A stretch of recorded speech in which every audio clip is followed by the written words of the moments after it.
दुकानदाराने 1/3 वस्तू 16% नफ्याने विकल्या आणि उर्वरित वस्तू 10% नफ्याने विकल्या तर एकूण शेकडा नफा किती असं विचार। आता हा जे 1/3 वस्तू आहेत त्या 1/3 वस्तूचा अर्थ काय होतो तर ह्या 3 वस्तूपैकी त्यानं एक वस्तू 16% नफ्याने विकला।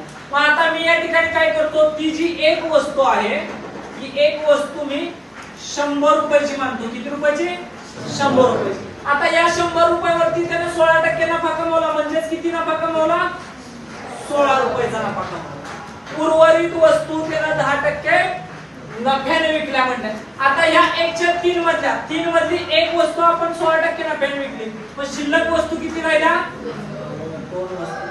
आता एका वस्तूची किंमत आपण 100 मांडली होती मग या ठिकाणी 2 वस्तूंची किंमत किती झाली 200 रुपये। या 200 रुपयावरती त्याने 10% नफा कमवलाय। 200 चे 10% म्हणजे किती नफा कमवलाय काढलं या 2 शून्यांना हे 2 शून्य गेले 20 एके 20 रुपयाचा नफा कमवलाय। आणि लास्टला विचारलंय काय तर एकूण शेकडा नफा किती। आता पहिली वस्तू विकली 16 रुपयाचा नफा झाला दुसरी वस्तू विकली 20 रुपयाचा नफा झाला एकूण नफा किती रुपयाचा झाला 36 रुपयाचा नफा झाला।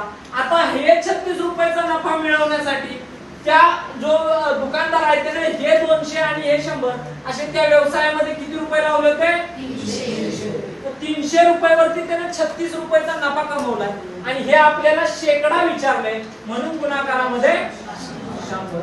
या 2 शून्याला हे 2 शून्य गेले 36 ला जर का 3 ने भागले तर 12 चा भाग लागतो म्हणजे त्याने नफा किती कमवला शेकडा एकूण 12%।